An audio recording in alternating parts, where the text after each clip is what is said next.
Okay, guys, this is my English 250 Introduction to Literary Studies class. We are back talking about Bourdieu. Not many more classes I have for you guys. We're kind of really wrapping up here. We're heading towards the end of the whole ball game here. Um, Last time I tried to explain Bourdieu, I used an example that had to do with alcohol. But obviously, lots of alcohol gets you drunk. So how do people pick the alcohol that they pick? And one of the things that I pointed out is that people pick the alcohol they pick because they are trying to affiliate, that is connect to, or disaffiliate, that's disconnect from different groups.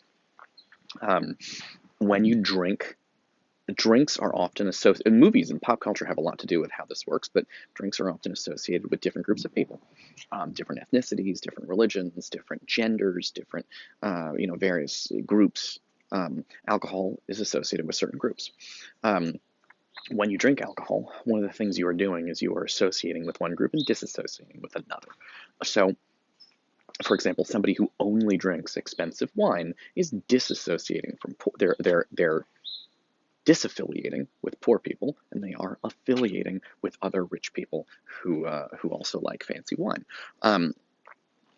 If you know somebody who only drinks hard liquor, right, they're affiliating with tough guys, and they're disaffiliating with who they see as weak. If you know somebody who likes girly drinks that are very sweet and sugary and delicious, then they are affiliating with, well, to a large number, sort of a normative idea of women. These are girly drinks, they're called. When I drank, that's what I drank. Because I like fucking candy. And they're disaffiliating from the sort of serious drinkers that are, doing shots and feeling the burn go down and whatever. So this is it was kind of a silly example, but I think it's a good one, and it really shows something. I think people understand that all alcohol gets you drunk, so what does it matter what you're drinking? But it does matter very strongly to a lot of people. Well, why? Because it affiliates and disaffiliates them with various kinds of groups. It connects them. It's actually a great moment. It's a great little detail in the movie The Social Network, where these sort of the young up and coming inventors of Facebook go to have an important meeting in Manhattan with this kind of hip, cool, rich guy played by Justin Timberlake. There's one of my favorite little moments in all. It's a great moment in movies. And they're because the kids they're young, and they're meeting with this big important person, and they're nervous. They're sort of nervous, and because they don't know how to act exactly, and they've never had a serious meeting about business at a New York City restaurant because they're like college kids. They don't have a lot of experience with this, but this Facebook thing is going to be worth a lot of money. There's a great moment when the sort of Justin Timberlake character turns to there's a young female member of the group, and he turns to her and he says, what do you like to drink? And she's a little nervous and she's not sure what to say, and she says, Appletinis, which is again a girly sort of juvenile young person drink to have. And he responds by turning to the waiter and he says, 4 Appletinis, please. Because what he's done there is incredibly smooth. He found the person who was the most nervous, asked what she liked, and then ordered it for the whole table. He didn't ask anybody else what they wanted, because he's creating a feeling of camaraderie, like we're all in this together, and they're drinking the same drink, and it's such a smooth kind of, I really admire it. I just think it's complicated. It's like he's showing dominance by ordering drinks for everyone without asking. Sorry.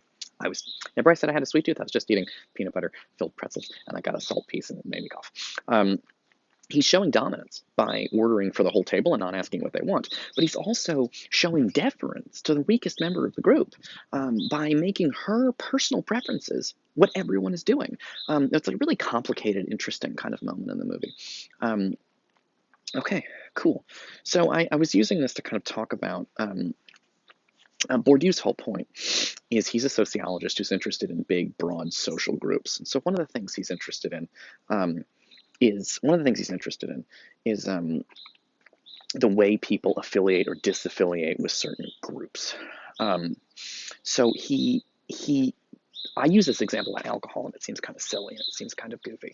But it's worth pointing out that this is what he thinks all art is. This is really the center point of his whole argument. He thinks all the art that you like, movies, TV shows, but bigger than that, the home decor, like the way that you decorate your home.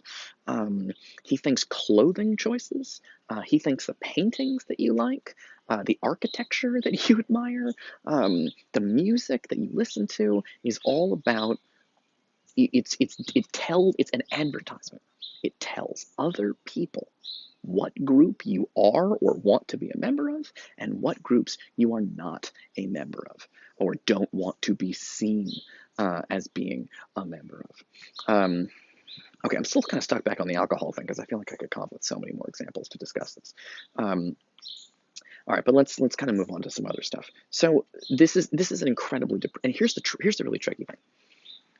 You're probably having an instinct right now to say, that's fake, or that person's being a poser. They're just pretending to like this thing so that the group will like them. But that's not what Bourdieu is saying. Bourdieu's point is that first you want to get into the social group or be seen as a member of the group. So maybe you begin by faking it. If you've ever had like hard liquor, like whiskey or bourbon, it doesn't taste great on the first sip of whiskey you ever have does not taste fantastic. The first drag on a cigarette, famously, people who try cigarettes for the first time cough pretty quickly. It doesn't taste great. But you keep doing it because you want to be in the group. And then here's where the tricky part occurs. You start to like it. You practice with it, and you start to see what's good in the thing.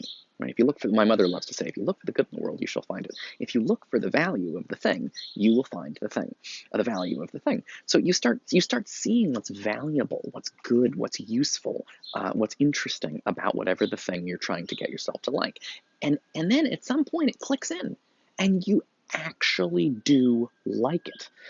This is a tricky thing because Bourdieu says the things you like are to advertise to other people what groups you are affiliating and disaffiliating with. But it's not just pretending. You're not being a poser. You're not being fake. You actually learn to like these things. You actually learn to dislike these other things. Most people will tell you, I like what I like because it's good, and I dislike what I dislike because it's bad. It's obviously bad. But Bourdieu says, no, that's not what it is. It's about group identity, and that you have brainwashed yourself into liking the things that you like because it creates a kind of group identity. Okay, so I think that's really his thing. All right, so I think I'm trying to decide if I should end this video and go on to the next one or keep going a little bit. Okay, cool, kind of thinking about it. Clothing. Clothing works like this. The clothes that you wear associate you with different groups of people. Basketball uniforms. Let's take sports uniforms.